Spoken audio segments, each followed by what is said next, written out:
4 5। माँ, यू क्या कर रही है तू? झगड़े की एक और गुंजाइश कम कर रही हूँ। मतलब? आज घर का बंटवारा है खड़क। घर की हर चीज आधी आधी बटेगी, न किसी को कम न किसी को ज्यादा। हमारे पास 5 ग्लास थे, 5 ग्लासों को मैं आधा आधा ना कर सकी। इसके लिए एक के बाद एक तोड़ दिए मैंने, झगड़े की वजह को ही खत्म कर दिया। अरे वो तो ठीक है, लेकिन 5 क्यों फोड़ दिए दादी? एक फोड़ती ना तो 4 बचते, 2 आपस में बांट लेते हम। वाह छोरा वाह, तू तो एकदम सियाना हो गया, फटाफट गिनती कर ली। अरे तुझसे तो अच्छा हमारा बावला सबल था, जिसे न गिनती की समझ थी, न स्वार्थ की, न बंटवारे की। इन सब बातों पे वक्त जाया करने से कोई फायदा ना है। जो काम करने आए थे वो कर लेते। हाँ हाँ, जल्दी जल्दी से बंटवारा कर दीजिए। अरे टहनी तने से टूटेगी और सूख जाएगी, तभी तो उसको अपनी औकात समझ में आएगी। चंचल, जब टहनी तने से टूटती है ना, तो तने को भी दर्द होता है और आह जड़ों से भी निकलती है। लेकिन अब ये बातें समझाने का क्या फायदा? बंटवारा होना है, हो जाने दो। 1 मिनट, पहले ये तय कर लो कौन किसके साथ रहेगा। जिसको मेरे साथ रहना वो इधर आ जाए।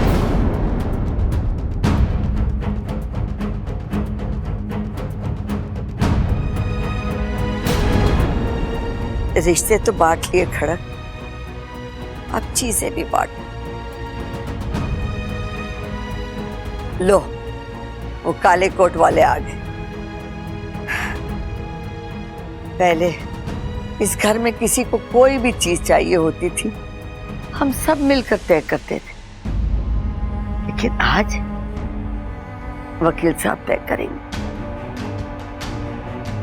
वकील साहब, निकालिए अपनी चोपड़ी और लिखिए,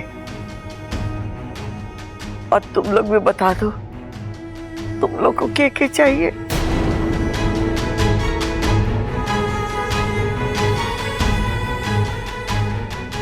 एमा, मैंने अखाड़ा चाहिए। अरे खड़क, अखाड़ा पहलवानों की शान है, अभिमान है और परंपरा है, और नियम के मुताबिक परंपरा को आगे बढ़ाने का अधिकार बड़े बेटे का होता है। माँ, अखाड़ा मुझे दे दे।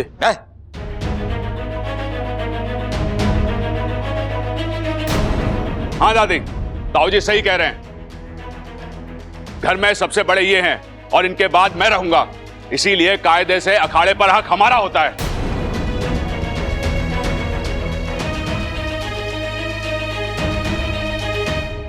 ना मंजूर। एमा, अखाड़े के बिना मैं जिंदा नहीं रह सकता। अरे इसका भी इलाज है मेरे पास, अखाड़े को आधा आधा ही कर लेते हैं।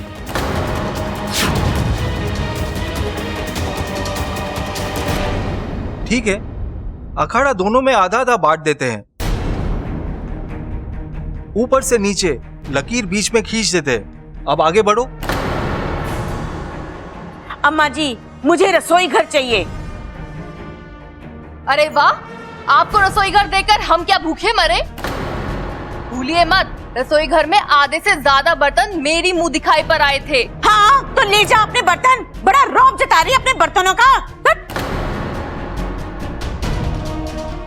अरे बर्तन क्या, हम तो आधा चूल्हा भी लेकर रहेंगे। अरे चुप कर, तुझे तो धेला भी ना मिलेगा। अरे कैसे नहीं मिलेगा, छीन कर ले लेंगे। अखाड़ा बटा है, चूल्हा भी बटेगा। इस घर का एक एक कोना बटेगा। वकील साहब, खिंचवा दो लकीर। हाँ हाँ, खिंचवा दो लकीर, और पक्के रंग से खिंचवाना, ताकि आने वाली 10 पुश्तों तक उसका रंग फीका ना पड़े। ठीक है, रसोई और अखाड़ा बच चुका है। कमरे भी बच जाएंगे। घर के बीच में एक लकीर खींच देंगे।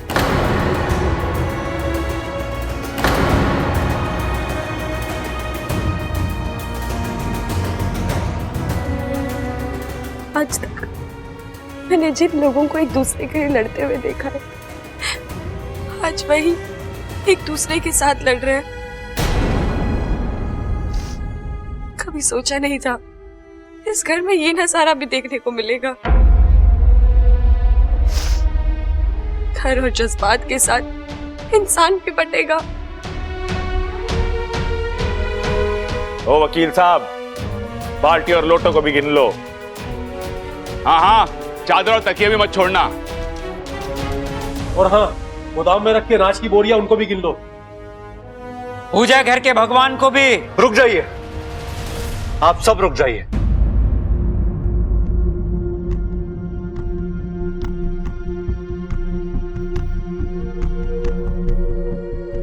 छोरा, अब ये बंटवारा ना रुकेगा। नहीं दादी, मैं बंटवारा रोक नहीं रहा हूं, मैं बस इन्हें याद दिला रहा हूं एक कीमती चीज का बंटवारा अभी बाकी है, बब्बर खड़क प्रताप सिंह का।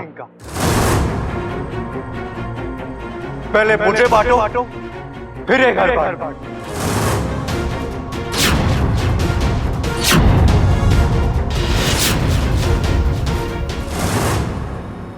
काट लो मुझे आधा आधा।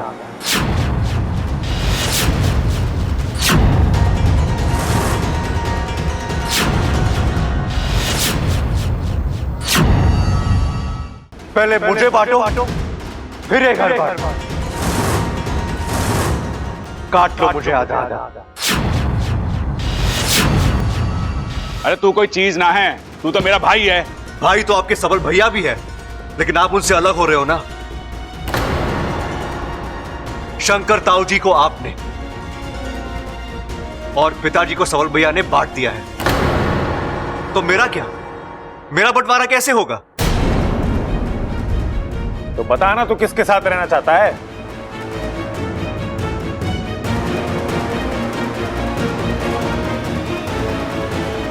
मुझे सबल भैया के साथ जाना है। ये हुई ना बात। चल आजा आजा आजा। और मुझे प्रबल भैया के साथ भी रहना है।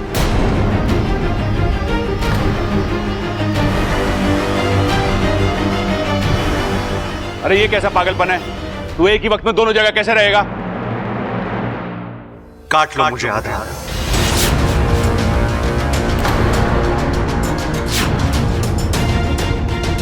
छोरा, क्या बकवास कर रहा है तू? दादी, मैं मानता हूं कि इस घर में मैं सबसे छोटा हूं, लेकिन बंटवारे में मेरी मर्जी भी मायने रखती है। मुझे दोनों जगह रहना है। मेरा बंटवारा कर लो, तब ये बात आगे बढ़ेगी।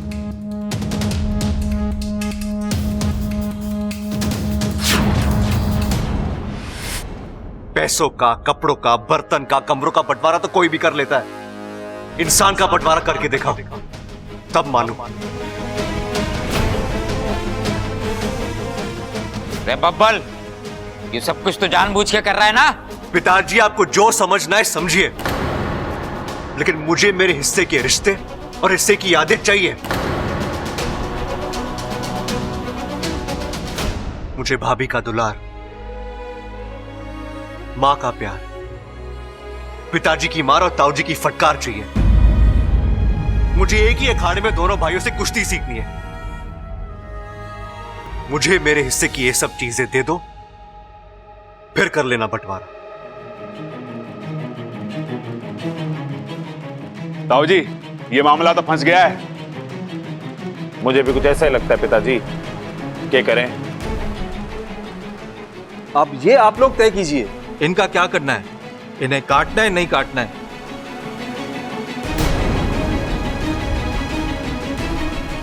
जब डिसाइड कर लो तो मने बुला लेना। अब कोई जल्दी नहीं है, बब्बल जी ने जो कहा है वो भी हो सकता है।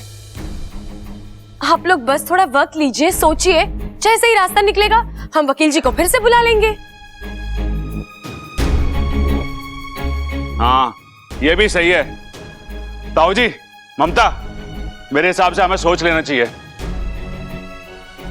पिताजी आइए सोचते हैं। चलो। चलो।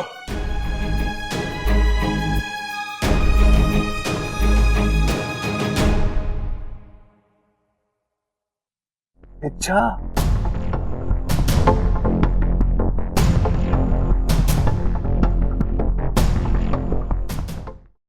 बंटवारा टल गया वाकू, थोड़ी देर के लिए सही, लेकिन बंटवारा टल गया। मानना पड़ेगा बब्बल जी को, ऐसी तरकीब निकाली कि सब धरे के धरे रह गए। अब मुझे यकीन है घर के सभी लोग बंटवारे के बारे में दोबारा सोचेंगे और फिर वो अपना फैसला जरूर बदलेंगे। तुम्हारी बातों से लग रहा तुम्हें बब्बल जी से फिर एक बार प्यार हो गया। फिर एक बार? प्यार कम कब हुआ था जो? वाकू, आज बब्बल जी ने बिना कुछ कहे कितनी बड़ी बात बोल दी। उन्होंने दिखा दिया परिवार में हर चीज का बंटवारा तो हो सकता है, लेकिन किसी अपने का नहीं। नफरत प्यार पर हावी तो हो सकती है, लेकिन प्यार को हरा नहीं सकती। क्या हुआ वाकू? तू इतना उदास क्यों लग रहा है? इतनी खुशी का मौका है और तू है कि अच्छा, पता नहीं किस्मत की तुमसे क्या दुश्मनी है, उससे तुम्हारी खुशी बर्दाश्त ही नहीं होती। हर बार कुछ ना कुछ ऐसा हो ही जाता है कि। हुआ क्या है? सिपली जी का संदेशा लाया हूं। बाकू, ये तो होना ही था। बंटवारे के चक्कर में वहां से बात ही नहीं हो पाई। उन्होंने तुम्हें अभी इसी वक्त नागिस्तान बुलाया है और इस बार तुम्हें हमेशा के लिए लौटना है।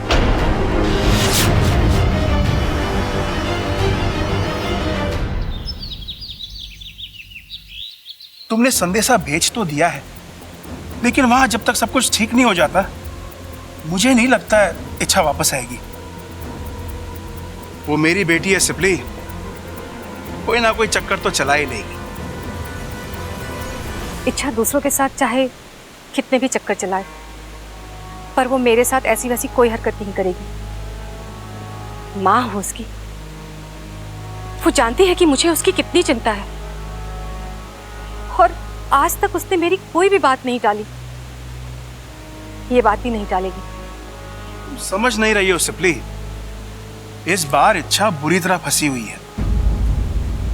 वो तुम्हारी बात को टालना नहीं चाहती, लेकिन अपने काम को आधे में छोड़कर आ भी तो नहीं सकती। मैं वो सब कुछ नहीं जानती, मैं बस ये चाहती हूँ कि मेरी सपोली मेरे पास आ जाए। मेरा संदेशा मिलते ही वो जरूर वापस आ जाएगी, आप देखिएगा।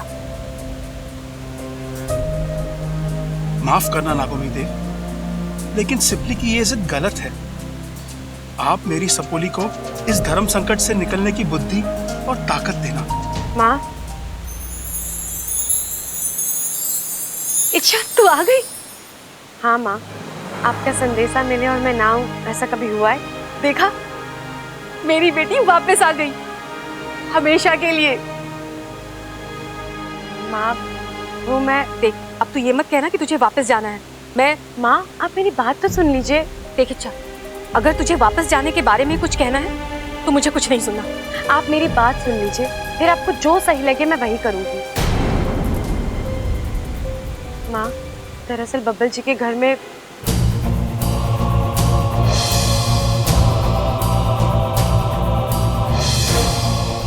इच्छाधारी मकड़ी इस परिवार को खत्म करने के लिए विष्णुनी ने मेरी मदद ली। मैंने तुम्हारे दिल पर भी एक जाल डाला है, शहदीदा जाल। अब तुम्हारा दिल और कमजोर हो गया है, वो ना किसी का झगड़ा बर्दाश्त कर सकता है ना गुस्सा। जब आखिरी घाव होगा, तुम्हारी आखिरी सांस निकलेगी। माँ, अगर मैंने बब्बल जी के परिवार को नहीं बचाया तो मैं भी नहीं बचूंगी। सिपली, जाने दो इसे। ये वहां जाएगी और सब कुछ ठीक कर देगी, उसके बाद नहीं। अब जो करना है इच्छा यही रहकर करेगी, और फिर यहाँ हम सब हैं इसके साथ। उस मकड़ी को परास्त करने का कोई ना कोई तोड़ हम जरूर ढूंढ लेंगे। बस तू अब कहीं नहीं जाएगी। इच्छा ऐसी कल्पनाएं तुम्हारे दिमाग में आती कहाँ से हैं? मुझे इच्छा बनाकर यहाँ भेज दिया। शुक्र है अभी तक मुझे किसी ने पहचाना नहीं है, लेकिन अगर पहचान लिया तो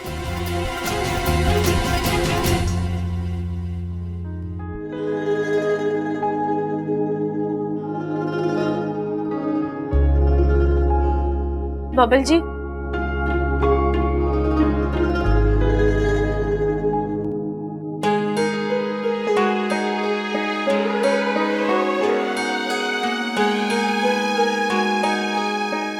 थैंक यू इच्छा, thank you so much. Thank you किस लिए बबल जी? आज तुम्हारी वजह से मैं अपने घर को टूटने से बचा पाया। मेरी वजह से? मैंने कुछ नहीं किया है, जो किया है आपने किया है। नहीं इच्छा, आइडिया तुम्हारा था। जब बंटवारे की बात हो रही थी तुमने परेशान होकर कुछ कहा था। बिखरे हुए परिवार को अगर एक करना है तो हमें इस घर को दर्द देना होगा, एक ऐसा दर्द जो सबको फिर से एक साथ ले आए। बस तुम्हारी उसी एक लाइन की वजह से। बबल जी, अब आप खामखा मुझे श्रेय दे रहे हैं। जो हुआ है आपकी अच्छाई की वजह से हुआ है, ये आपके प्यार की जीत है। लेकिन खतरा अभी भी टला नहीं है, वो मकड़ी अभी भी जिंदा है, किसी भी वक्त पलटकर वार कर सकती है। और अब की बार शायद बबल जी की अच्छाई भी उस वार को झेल नहीं पाएगी। मुझे ही कुछ करना होगा, मकड़ी को मकड़ी के जाल में फंसाना होगा।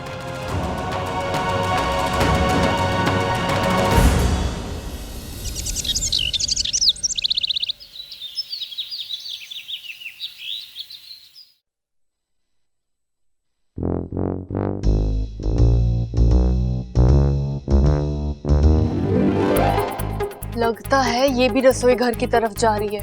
अपनी रफ्तार बढ़ा ममता, तुझे इनसे पहले रसोई घर पहुंचना है। सबसे पहले तो मेरे ही लोगों को नाश्ता मिलेगा। आज मैडम जी बड़ी तेज चल रही है, लगता है मुझसे पहले रसोई घर में पहुंचने का इरादा है। मगर मैं भी तेरी सास हूँ, तेरे से पहले पहुंच के दिखाऊंगी।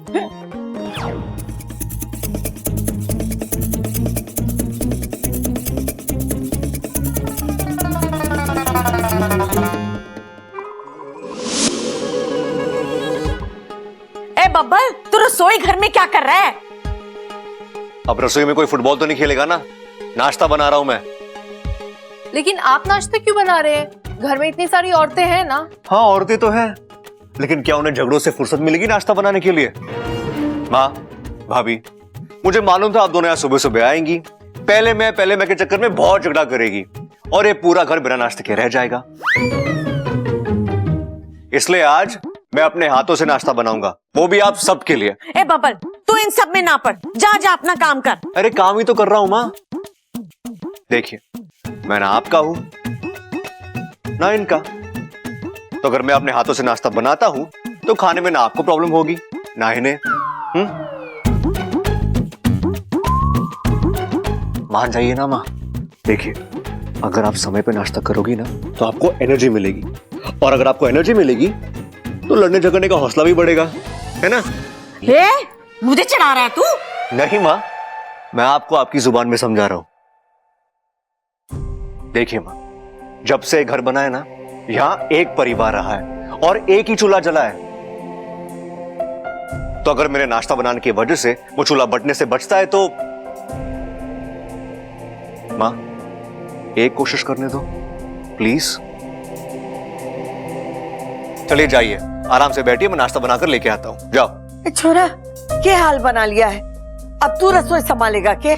क्या करूं दादी, रसोई संभालने वाले हाथ अपनी जिम्मेदारी भूल गए हैं, इसलिए आज मैंने जिम्मेदारी उठा ली है। लेकिन छोरा। दादी आप बीच में नहीं बोलोगी, आपको मेरी कसम। जाइए ना, नाश्ता पहुंच जाएगा, जाइए।